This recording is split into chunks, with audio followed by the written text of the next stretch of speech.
Good morning friends, आप सभी को MB जीनियस चैनल पर स्वागत है। मैं मुकेश कुमार आज आप लोगों के बीच में एक ऐसे महान शख्स की गाथा लेकर के आए हैं जिसे भारत के हर बच्चे के मुंह में जुबान पर उसका नाम विराजमान होता है। एक बच्चा से लेकर के एक बूढ़ा तक उसकी जुबान उसके नाम को जुबान पे रखता है। किसी एक शख्स को उसका नाम बोल दिया जाए तो तुरंत उसकी पूरी इमेजिन कर लेता है कि वो कौन सा पुरुष है, जिसका नाम पूरी दुनिया में प्रसिद्ध है, जो 56 इंच का सीना रखता हो, जो अपने भाषण से पहले संबोधन में मेरे भाइयों एवं बहनों को संबोधित करता हो और जो पूरे देशवासियों को 125 करोड़ देशवासियों को अपने भाषण से पहले संबोधित करता हो। वैसे शख्स, वैसे महापुरुष, वैसे प्रधानमंत्री, हमारे देश के गौरवपूर्ण प्रधानमंत्री मिस्टर दामोदर दास मोदी का आज जीवनी लेकर के आए हैं। आपको हैरानी होगी, आपको जानकर आश्चर्य होगा कि एक ऐसा शख्स, एक ऐसा छोटे से चाय बेचने वाले परिवार में जन्म लेने वाले एक चाय बेचने वाले बच्चा कैसे एक देश का प्रधानमंत्री बन जाता है। आपको जानकर हैरानी होगी। ऐसी गाथा, ऐसा हमारे देश में ऐसे होनहार पुरुष पैदा होते हैं। हमारे देश की गौरव सुनिए, हमारे देश की महानता देखिए कि एक चाय बेचने वाला लड़का हमारे देश का प्रधानमंत्री बन जाता है। वैसी हमारे देश की महानता है। हमारे देश का संविधान इतना मजबूत है कि हमारे देश में छोटे से कैटेगरी की क्यों ना हो, छोटे से क्लास की क्यों ना हो, मिडिल क्लास की क्यों ना हो, लेकिन हमारे देश में इक्वालिटी, समानता है। और उसी समानता के बीच में एक हमारा देश का प्रधानमंत्री एक ऐसा प्रधानमंत्री होता है जिसका जन्म स्वतंत्र भारत में होने के बावजूद पहला प्रधानमंत्री ऐसा होता है जिसका जन्म स्वतंत्र भारत में होता है, यानी आज़ादी के बाद होता है, और वह हमारे देश का प्रधानमंत्री बनता है। वह है हमारे मिस्टर दामोदर दास मोदी।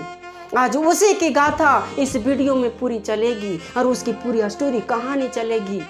हम देखेंगे कि कैसे उसका जीवन, उसका संघर्ष स्ट्रगल से भरा हुआ था, कैसे उन्होंने अपने स्ट्रगल के दम पर, अपने संघर्ष के दम पर एक ऐसा महान मुकाम हासिल कर लेता है। सोचने वाली बात है, जिसे पूरी दुनिया आज उसे एक महान योद्धा, नेता की तरह सम्मान देते हैं। वैसे प्रधानमंत्री का गौरव गाथा लेकर के आए हैं। तो प्रधानमंत्री के बारे में हम समझते हैं। प्रधानमंत्री का जन्म, जो नरेंद्र मोदी का जन्म है, उसका जन्म एक चाय बेचने वाले परिवार में होता है। उसका जन्म बड़ौदा में, अहमदाबाद के बड़ौदा में, जो गुजरात में पड़ता है, वहाँ उसका जन्म कब होता है तो 17 सितंबर 1950 को हमारी धरती माँ की गोद में वह मिस्टर दामोदर दास मोदी जन्म लेता है। मिस्टर दामोदर दास मोदी, नरेंद्र दामोदर दास मोदी के टोटल 6 भाई बहन थे। उनमें से 5 भाई था और 1 बहन थे। और यह हमारे जो प्रधानमंत्री हैं वो तीसरे नंबर के थे। कितने नंबर के? तो तीसरे नंबर के थे प्रधानमंत्री। इसके बड़े भाई, फिर तीसरे नंबर के थे, फिर भाई, फिर बहन थी। इस तरह इसका सीरियल था। प्रधानमंत्री जब नरेंद्र मोदी का जन्म होता है और आगे चल करके धीरे धीरे बड़ा होता है। जब बड़ा होता है तो छोटा जब हेल्प करने लायक हो जाता है, तभी अपने पापा को चाय बेचने में उसकी सहायता करता है। इसके पापा जो है बड़ोदरा और रेलवे स्टेशन के पास चाय बेचा करते थे, वहीं पर यह उसका सहायता करता था। और अपनी पढ़ाई जो है अपने ही गांव में, वडोदरा में, अपने ही शहर में, अपने ही जहां रहा करते थे, वहीं एक सरकारी स्कूल में यह पढ़ाई किया करते थे। सरकारी स्कूल में पढ़ा करते थे। यह जो है पढ़ने लिखने में ज़्यादा टैलेंट भी नहीं थे, न तो ज़्यादा लवर थे, बल्कि सामान्य थे। पढ़ने लिखने में बहुत इंटरेस्ट लेता था। कौन? हम यही नरेंद्र दामोदर दास मोदी। यह पुस्तकालयों में अपने ज़्यादा टाइम वेस्ट करता था, क्योंकि इसे किसी की जीवनी पढ़ना बहुत पसंद था। किसे? तो यही मोदी को जीवनी पढ़ना बहुत पसंद था। किसी की जीवनी पढ़ा करते थे या लोगों को जीवनी पढ़ा करते थे, उससे इंस्पायर्ड होते थे। जब 8 साल के यह हो जाते हैं, कितने 8 साल के जब यह हो जाते हैं, तब यह जो है सो RSS ज्वाइन कर लेते हैं। RSS एक कमेटी है जिसमें समाज सेवा का कार्य किया जाता था। वो 8 साल में यह RSS ज्वाइन कर लेते हैं। कौन? तो नरेंद्र मोदी। RSS ज्वाइन करने के बाद धीरे धीरे इसकी उम्र बढ़ती जाती है, लेकिन इसकी उम्र जो ही इसकी उम्र बढ़ते जाती है, इसकी शादी तय हो जाती है। जब शादी तय हो जाती है तो प्रधानमंत्री नरेंद्र मोदी शादी करने के लिए इच्छुक नहीं होते हैं और वह घर से भाग जाते हैं छोड़ करके, अपने गृहस्थी को छोड़ करके भाग जाते हैं, अपने मम्मी पापा अपने भाई बहन को छोड़ करके भाग जाते हैं, क्योंकि यह शादी में इंटरेस्टेड नहीं होते हैं और चले जाते हैं हमारे देश के हिमालय पर्वत पर और हिमालय में जा करके अपना कुछ समय व्यतीत करते हैं और भारत के कोने कोने में जा करके कई जगहों पर जा करके अपने भ्रमण करते हैं और उसकी पूरी गाथा को जानते हैं। यह जो है सो इंस्पायर्ड है किससे? तो हमारे देश के महान योद्धा जो हुआ था, कौन? स्वामी विवेकानंद। उसी के योद्धा, वही योद्धा पर यह इंस्पायर्ड थे और उसको अपना प्रेरणा मानता है। कौन? तुम नरेंद्र मोदी उस महान योद्धा को प्रेरणा मानते हैं और उसी प्रेरणा पर यह चलते, उसी के मार्ग पर यह चलते हैं, अभी भी चल रहे हैं। तो नरेंद्र मोदी का जब शादी सेट हुआ तो घर से चले गए और 2 साल, कितना? तो 2 साल यह घर से बाहर रहे थे। 2 साल घर से बाहर रहे थे। जब घर से 2 साल के बाद यह घर लौटता है, अपना घर बड़ोदरा, अपनी जन्मभूमि पर लौटता है, तो इसकी बहन बाहर में कुछ काम कर रही होती है, झाड़ू लगा रही होती है। जब इसकी बहन झाड़ू लगा रही होती है तब वह उधर से अपने भैया नरेंद्र मोदी को आते हुए देखती है। सोचिए उसकी विडंबना, अपने भैया नरेंद्र मोदी को उधर से आते हुए देखती है, वह अचंभित हो जाती है। एक भाई बहन का प्यार देखिए, एक 2 साल का घर से भागा हुआ इंसान जब घर लौट करके आता है तब समझिए उस परिवार की खुशी, उस परिवार का क्या इजहार होता होगा, खुशी का इजहार। जब उसकी बहन देखती है तो चिल्ला उठती है, भैया आए, मोदी आए, हमारे नरेंद्र भैया आ गए, और चिल्ला उठती है और पूरे परिवार के लोग आते हैं। जब आते हैं देखते हैं नरेंद्र मोदी दास आ गए, नरेंद्र दामोदर दास आ गए। तो उस टाइम उन्होंने अपने वेशभूषा को कुछ चेंज कर लिया था, दाढ़ी वगैरह बढ़ा लिए थे। कौन? नरेंद्र मोदी दाढ़ी वगैरह बढ़ा लिए थे। 18 साल की अवस्था में ये घर से भागा था, लेकिन इसकी माँ इसके पीछे पड़ा था। जानते हैं कि कोई भी माँ जब बेटा जवान हो जाता है तो उसे एक ही टेंशन लगी रहती, बहू की। मुझे बहू चाहिए, कैसी बहू चाहिए? खूबसूरत बहू चाहिए, सुशील बहू चाहिए, एक ऐसा बहू चाहिए जो अपने सास ससुर को अच्छा सा केयर कर सके, अच्छा से उसकी देखभाल कर सके, वैसा बहू चाहिए। इसकी माँ उसके पापा को भी यही टेंशन लगा रहता था कि मुझे एक बहू चाहिए, मुझे बहू चाहिए। तो इन्होंने फिर से इसकी शादी सेट कर दी और अबर जो इसकी शादी सेट हुआ उसकी पत्नी का नाम था असोदा बेन से इसकी शादी सेट हो जाती है। लेकिन गांधी जी चालाक थे, ये गांधी जी ने मोदी जी नरेंद्र मोदी जी जो है सो चालाक थे। फिर यह घर से कल्टी मार दिया और निकल गया और चले गए अपने चाचा के पास।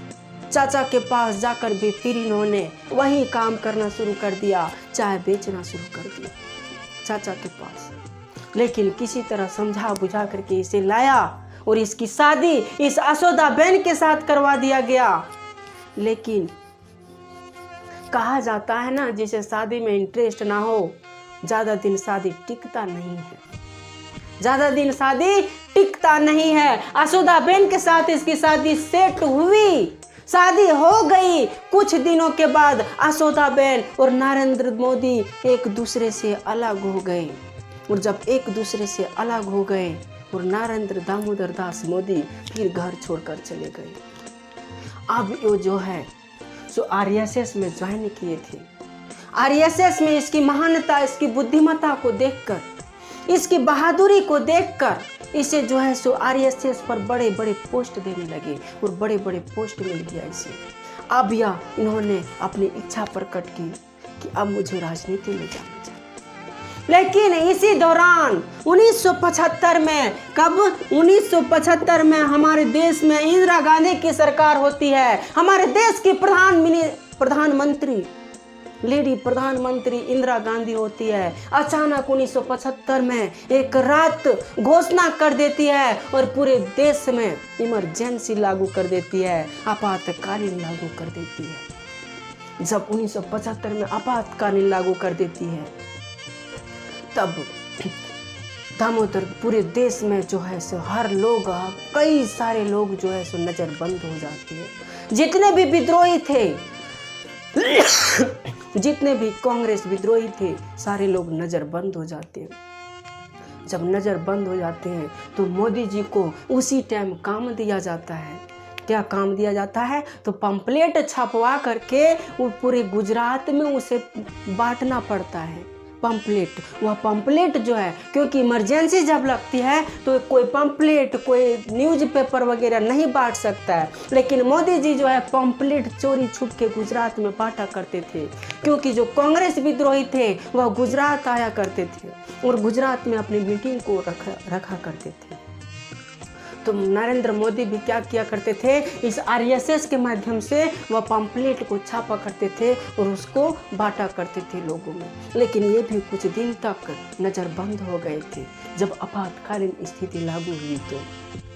लेकिन आगे बढ़ते गए जब आपातकालीन स्थिति लागू हुई, उसके बाद जब गवर्नमेंट आई तो उस 1977 में पुनः बीजेपी की सरकार आई और धीरे धीरे मोदी के मनोबल बढ़ने लगे। और 1985 में, कब 1985 में यह जो है सो बीजेपी कार्यकर्ता बन गए। कौन? मोदी बीजेपी में शामिल हो गया 1985 को, और 1987 को यह पूरी तरह से बीजेपी में लीन हो गया। 1987 को बीजेपी में पूरी तरह से नरेंद्र मोदी लीन हो गया। और जब लीन हो गया तो गुजरात के मंत्री की ओर निगाहें अपना रखने लगी। गुजरात की सत्ता पर इसकी नजर पड़ी। अब इसके माइंड में गुजरात की सत्ता पर अपना सत्ता अधिकार जमाने का माइंड आने लगा। किसके? तो नरेंद्र मोदी के। जब धीरे धीरे हुआ और 1995 में गुजरात में पुनः चुनाव होती है तो वहाँ पर बीजेपी की सरकार, बहुमत सरकार बनती है। और इस गुजरात बीजेपी की सरकार में मोदी का भी बहुत बड़ा योगदान था। किसका? तो मोदी का भी बहुत बड़ा योगदान था। 2001 में जब केशुभाई पटेल गुजरात के मुख्यमंत्री होते हैं तो अचानक क्या होता है, उसकी स्वास्थ्य खराब हो जाती है। और स्वास्थ्य खराब हो जाती है और उसी टाइम भूकंप भी आ जाता है। और भूकंप के दौरान क्या होता है, गुजरात की अर्थव्यवस्था में थोड़ा चरमराहट आ जाती है। वह जो है उस कंडीशन को अच्छा से झेल नहीं पाता है, उस स्थिति को अच्छा से मैनेज नहीं कर पाता है। कौन? तो ये केशुभाई पटेल जो वहाँ के मुख्यमंत्री थे। गुजरात के जो मुख्यमंत्री थे केशुभाई पटेल 2001 में यह क्या करता है, भूकंप की स्थिति से उबार नहीं पाता है गुजरात को। तब गुजरात की जनता ने अपना नेता को बदलने की मांग करने लगी। उन्होंने बोला कि अब केशुभाई पटेल को मुख्यमंत्री से इस्तीफा दिया जाए। इस्तीफे की मांग होने लगी। तब उस कंडीशन में, उस स्थिति में क्या हुआ कि नरेंद्र दामोदर दास मोदी को उस कंडीशन में क्या हुआ कि देखने लगा कि ऐसा नेता है जो कि इस राज्य का मुख्यमंत्री बनने योग्य है। तो उस टाइम नरेंद्र दामोदर दास मोदी प्रबल जोगदार थे, क्योंकि यह आरएसएस के बड़े बड़े पदों पर अपना पद ग्रहण कर चुके थे और एक बहुत राजनीति में इन्होंने अपने मुकाम को एक अच्छी हासिल कर ली थी, अपनी प्रसिद्धि अच्छी इन्होंने फेमस कर ली थी। और पुनः क्या हुआ, 2001 में इसे गुजरात का मुख्यमंत्री बना दिया गया। कब? 2001 में गुजरात का मुख्यमंत्री बना दिया जाता है। किसे? यही दामोदर दास मोदी को। और 2001 में जब यह मुख्यमंत्री बनता है तब भाग्य की विडंबना देखिए, उपद्रवियों ने क्या किया। उपद्रवियों ने क्या किया? साबरमती रेलवे एक्सप्रेस में 2 डब्बों में आग लगा दिया और लोगों को मारने लगा उपद्रवियों ने। और टोटल कितना? तो टोटल 58 लोगों को गोलियों से भून दिया गया। 58 लोगों को उस आग में, उस उपद्रव में, उस महा हलचल में टोटल 750 मुस्लिम भाइयों की जानें चली गई। कितना? तो 750 मुस्लिम भाइयों की जानें चली गई और 250 हिंदू भाइयों की जानें चली गई। कितना? तो 250 हिंदू भाइयों की जानें चली गई और टोटल 58 लोगों को गोलियों से भूंज दिया गया, मार दिया गया, हत्या कर दिया गया। पूरे साबरमती एक्सप्रेस रेलवे में खून की लथपथ धारा बह रही थी, देखने में एक विचित्र लग रहा था। अब जो है सो डिमांड होने लगा कि नरेंद्र दामोदर दास मोदी की कमजोरी है। जो ही वह सत्ता में आया हमारे राज्य में हिंसात्मक फैलने लगा और राज्य बहुत सारे उपद्रवियों ने, इसके अगेंस्टरों ने इसके इस्तीफा का डिमांड करने लगा। जब सरदार वल्लभ भाई पटेल को इसका बारे में पता चला, इसके बारे में, तो सरदार वल्लभ भाई पटेल और कौन, ये लाल कृष्ण आडवाणी आते हैं और उन्होंने विचार बनाता है कि मोदी को पद से इस्तीफा दे देने के लिए उन्होंने विचार बनाता है। गोवा में बैठक होने से पहले इन्होंने अपने पद से रिजाइन दे दिया। क्या किया? अपने पद से रिजाइन दे दिया। अटल बिहारी वाजपेयी अचंभित रह गए, लाल कृष्ण आडवाणी अचंभित रह गए। एक ऐसी घटना, कैसे दिमाग इन्होंने क्या सोच के लगाया कि इन्होंने रिजाइन दे दिया प्रधान मुख्यमंत्री के पद से। जब मुख्यमंत्री के पद से रिजाइन दिया तो अरुण जेटली, जो हमारे देश के वित्त मंत्री रह चुके हैं, वही अरुण जेटली भी आकर के इसको समझाए कि आप मुख्यमंत्री रह जाओ, लेकिन वो तो रिजाइन दे चुके थे। और जब 2002 में चुनाव होती है, कहाँ? गुजरात में। तो जब 2002 में गुजरात में चुनाव होती है तो नरेंद्र दामोदर दास मोदी के नेतृत्व में जो मुख्यमंत्री के उम्मीदवार थे वह भारी विजय बहुमत से सरकार बना लेती है। कौन? यही नरेंद्र दामोदर दास मोदी। गुजरात में पुनः यह जो है मुख्यमंत्री के रूप में 2002 में पुनः स्थापित हो जाता है और 2002 से 2014 तक 2002 से 2014 तक यह गुजरात के मुख्यमंत्री के रूप में विराजमान होते हैं। 4 बार इसके कार्यों से प्रभावित होकर के गुजरात की जनता ने इसे 4 बार मुख्यमंत्री बनने का अवसर दिया। लेकिन एक बार 2009 में लोकसभा का चुनाव होने वाला था। किसका? तो लोकसभा का चुनाव होने वाला था 2009 में। तो उस टाइम प्रधानमंत्री मोदी के नेतृत्व में और लाल कृष्ण आडवाणी के नेतृत्व में चुनाव को लड़ा गया और जो प्रधानमंत्री का उम्मीदवार था लाल कृष्ण आडवाणी ने स्वयं को रखा कि वही लाल कृष्ण आडवाणी प्रधानमंत्री के उम्मीदवार के रूप में होंगे। जब चुनाव लड़ी तो बीजेपी की हार हो गई। 2009 में बीजेपी की हार हो गई, जो उस टाइम जो है सो प्रधानमंत्री के उम्मीदवार के रूप में लाल कृष्ण आडवाणी थे। लेकिन जब 2014 में जब पुनः 2014 में बीजेपी लोकसभा चुनाव लड़ी बीजेपी के नेतृत्व में, तो उस टाइम प्रधानमंत्री का नेतृत्व, बीजेपी में ऐसा कोई नेता था ही नहीं, तो प्रधानमंत्री का जो नेतृत्व किया वो प्रधानमंत्री के उम्मीदवार के रूप में चुना गया। जब प्रधानमंत्री के उम्मीदवार के रूप में चुना गया तो पहली बार हमारे देश में ऐसा हुआ कि प्रधानमंत्री बीजेपी की सरकार जो बहुमत की सरकार बनाई और टोटल 282 सीट ला करके, कितना, तो टोटल 282 सीट ला करके बहुमत हासिल किया। और पहली बार बीजेपी ने इतने सीटों के साथ अपने देश में, इंडिया में अपनी सरकार बनाई, वो भी प्रधानमंत्री के नेतृत्व में। और 26 नवंबर 2014 को प्रधानमंत्री नरेंद्र मोदी जो है प्रधानमंत्री के रूप में शपथ लेता है। और उस दिन से हमारे इंडिया का वह प्रधानमंत्री के रूप में 14वें प्रधानमंत्री के रूप में विराजमान होते हैं।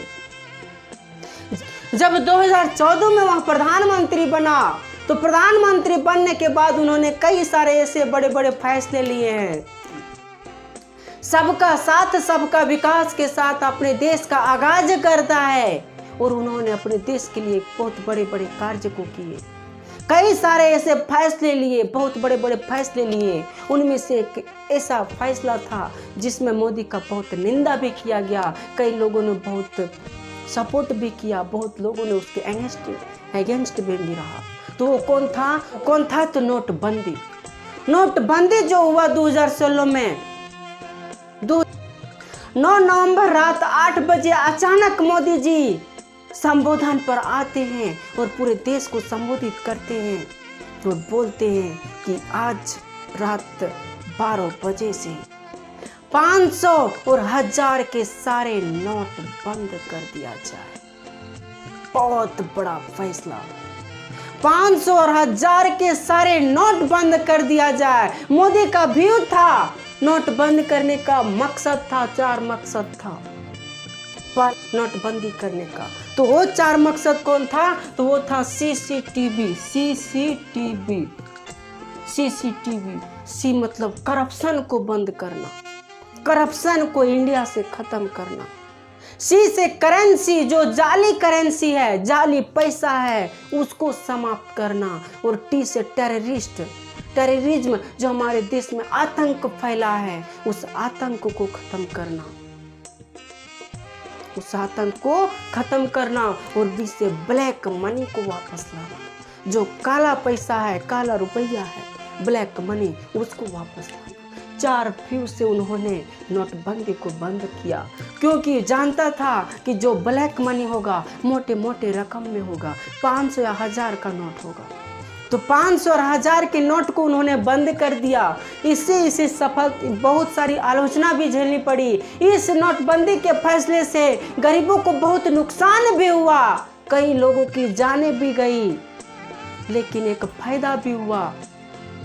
फायदा क्या हुआ? उसी टाइम से हमारा डिजिटलीकरण थोड़ा और ज़्यादा डेवलप हो गया। अब वो डेवलप कैसे? तो फोन पे, पेटीएम, गूगल पे, अमेजन, ये सब जितना भी चीज़ है उस टाइम से ज़्यादा प्रचलन में आ गया। क्रेडिट कार्ड, डेबिट कार्ड वगैरह। जब नोटबंदी हुई तो और पुनः 2000 रुपये के नोट और 500 रुपये के नोट को पुनः इन्होंने लॉन्च किया। 2000 रुपये और 500 रुपये के नोट को लॉन्च किया। 2016 में ही एक और बड़ा फैसला था, सर्जिकल स्ट्राइक, जो यूरी अटैक में हमारे 17 जवान को पाकिस्तानियों ने खून की ढेर बछाड़ दिया था। 17 जवानों को गैर कानूनी की तरीके से उसे शहीद कर दिया था। उसका बदला लेने के लिए प्रधानमंत्री नरेंद्र मोदी ने हरी झंडी दे दी और सर्जिकल स्ट्राइक को इन्होंने हरी झंडी दिखा करके हमारे देश के जवानों ने 40 सैनिकों, जो 40 आतंकियों था पाकिस्तान के, 38 उसको मार करके आए थे और उसका बदला लिया। और 2019 में पुनः एयर स्ट्राइक किया गया, जो बालाघाट में हमारे सैनिक शहीद हुए थे, उसके विरोध में नरेंद्र मोदी भी सपोर्ट में हरी झंडी दे दी और कोई भी एक्शन लेने के लिए पूरा हमारी सेना को स्वतंत्रता दे दी। और जब स्वतंत्रता दे दी तो हमारी सेना ने कुछ ही दिनों के अंदर ही एयर स्ट्राइक करके पाकिस्तानियों से बदला लिया और 300-350 आतंकियों को मार करके पूरे ढेर कर दिया। इतने बड़े बड़े फैसले हमारे प्रधानमंत्री नरेंद्र मोदी ने लिया। वैसे गौरवपूर्ण प्रधानमंत्री नरेंद्र मोदी की गाथा हम लोग आज पढ़े।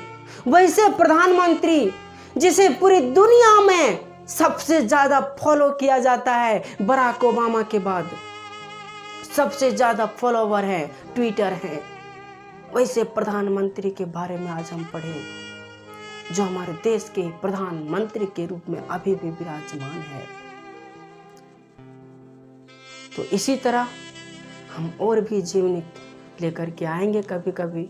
यदि हमारा लेक्चर, यदि हमारा वीडियो, हमारी मेहनत आप लोगों को अच्छी लगी होगी तो आप अपना रिस्पॉन्स सब्सक्राइब करके, शेयर करके और लाइक करके जरूर दें। Thank you very much.